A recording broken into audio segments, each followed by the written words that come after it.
Okay, I want to show you today how to make corrections on your papers, and we're going to go over how to access your rubric in Canvas, how to make corrections to the conventions and grammar standards. Specifically, it's called Demonstrates Command of Standard English Grammar and Conventions on your rubric, and then I'm going to show you how to hand in your work. So what we have right here is the test student gradebook, so it's not actually someone's gradebook. You're not seeing anyone who you would know. It's just a test. Anyway, I wanted you to see what it would look like if you were going to go in to look at your grades. One of the ways, of course, that you do it, and probably the way that I see you do it most frequently, is by going into the gradebook, and you can check to see what the rubric results are right there. And so in here you can see some comments. And I'm going to have you look at this more specifically today. In this particular essay, the student who it is being graded for met expectations in a variety of areas. Meeting expectations means that you can do what the criteria is asking you to do, and these are all things that were developed through all of the lessons that we had over the last couple of weeks. For example, with introducing precise claims, it says meets expectations. That's where the little green thing is here, and then the comments underneath it say this could exceed expectations by adding concession to the thesis statement. Now, if you've met expectations, you don't have an opportunity to do better on this. It still is a 4 out of 5, which is not bad. It's like a B grade, so you're doing well. You've met the expectations, but you haven't gone above and beyond. And that's what I'd be looking at for an A here. I tell you what you could do so that next time you were to do one, you could do it you could exceed those expectations. You're also going to see that in some places I might have marked exceeds expectations. Maybe there's a comment there, maybe there's not, but in those I want you to just give yourself a pat on the back. There weren't many people who exceeded expectations across the board. In fact, no one did. But you know, if you did, you did a really great job in that one section, and it does tell you, like, if you want to know specifically what that means, here is the longer explanation as to what I was grading on for that. All of these are related to the Common Core state standards, so they are connected to something that you absolutely need to know. You'll see that there is this one place right here where this person did not meet expectations. You can see that there is this red indicator right here. My comment says, because there are no counterclaims in this essay, this does not meet expectations.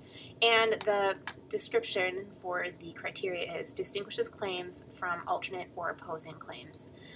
So you know, that's the counterclaim thing, and so I would be reading through this and then thinking about my essay, and then I would think, okay, so I didn't have strong counterclaims. If I did have one, it wasn't enough for somebody who's reading it to understand that they were counterclaims. I would need to beef those up. Any time that you see that you have a did not meet expectations, if you want to redo it, you have the opportunity to do that and get the points back for it. When you do that, I want you to make sure that you do it before the deadline that I'll set for you. And I'll let you know what that is in class. I'm going to go down a little bit further on this one. Almost everyone has this odd grade down here. This demonstrates a command of standard English and conventions. And there's a longer description of that one, also having a formal style. And basically what happened is I made comments and put codes. I coded your essay.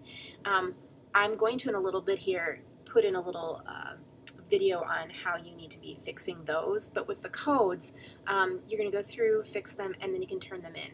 I wanted you to realize that if you had, in this particular case, 17 errors, then I would take 17 points off this 20, and that gives 3 left. You know, you may have only had 6 errors, so that you'd have more points here. Some of you might have a 0 out of 20. That means that you had 20 or more errors. You can get those corrections back or those points back, but you need to make sure you have them in on time.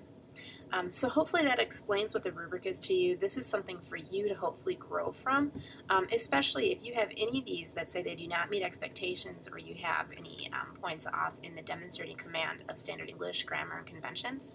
You need to, or you should be, redoing them. I really felt like if you had gone through the process, you should not be in the do not meet expectations unless there were some changes, or if things I couldn't really tell from the essay, the section of the essay that I was looking at, that there was a problem originally. And sometimes when we get later into this integrating information, avoiding plagiarism, it was difficult for me to tell unless we ran it through the plagiarism detector through Turnitin. So I do want you to realize that you can make some adjustments and corrections there, but it does need to be done within deadline. Please make sure to keep your original marked up draft. You'll be turning that in at the end. You will need to highlight all of your revisions. So anything that you revise, I want you to highlight in a light gray color so it comes through easily. And then I want you also to print off a new copy with those revisions. You'll end up handing in both the original and your new copy with the highlights on it. By the way, if you wanted to highlight the revisions with marker, that would be fine as well, as long as I can see everything. So how is it that you're supposed to be making these corrections to standard English, your conventions, your usage? I've gone through and I've done the coding. You'll need this coding sheet, which you should have access to, and you'll need your paper. And so what you need to do is you need to go through and look through your paper. It probably would be easiest for you to use a different colored pen or pencil to make some marks in here. And so what I'm going to do is I'm going to first off number every single one of my codes that I see that teacher put on paper. So right here I'm going to put a 1 next to this one. This is a 2, 3, 4. I'd go through the rest of the paper to do the same thing for the rest of it, but for right now we're just going to stop right here. Then what I do is I take another piece of paper, which I happen to have right here. So then what I want to do is I'm going to be taking a look at my original copy and then this one right here, and I'm going to do number 1. I see that my number 1 is a 2G. So I look at my grammar codes. I look for 2G. 2G says don't use unnecessary commas. So I'm going to write down don't use unnecessary commas. Then I'm going to write down the sentence that has the problem. I'm going to write down the whole sentence.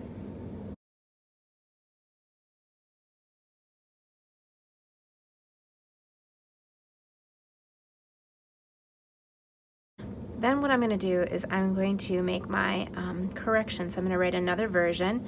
This one is going to be corrected. But before I do that, I want to circle the error. So right there is where my error is. So then I write down the revision. This time I can write down just a section before and after. So I'll write down. And now that makes me know that I've got that part done. Then I go to 2.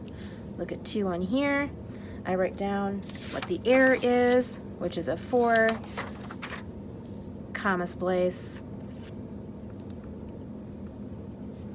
or run on, and I continue the same process.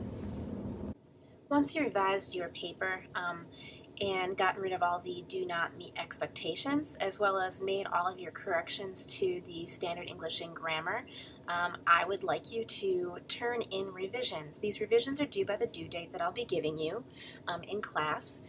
Here's the order that I want you to turn everything in. It should be stapled together, and you are responsible for doing the printing on these. If you, by the way, if you're one of the people who had an issue with Turnitin, and you had some plagiarism, if you highlight the sections that you made corrections to, that's going to be good enough. If, however, you did not give me a paper or made major revisions, I'm going to need you to turn it in as well as do this. But everyone should make sure that you are doing this part. You stack your papers in this order from top to bottom. So the first thing that I mentioned should be on the top. I wanted your handwritten corrections. So those are the ones that I just went over, and you saw my hand going through and explaining how I was going to be handwriting corrections. I want those handwritten corrections. I want the original draft that you did the numbering on. So the original draft that you did numbering on, I did the coding on, made comments on. I want you to then have underneath everything your highlighted revised draft. So that's the one that you made revisions to for anything that did not meet expectations. Not everyone will have one of these, but if you do, please make sure that you're turning it in so that you get those extra points back. You're going to be handing them at the beginning of the class that they're due. Good luck.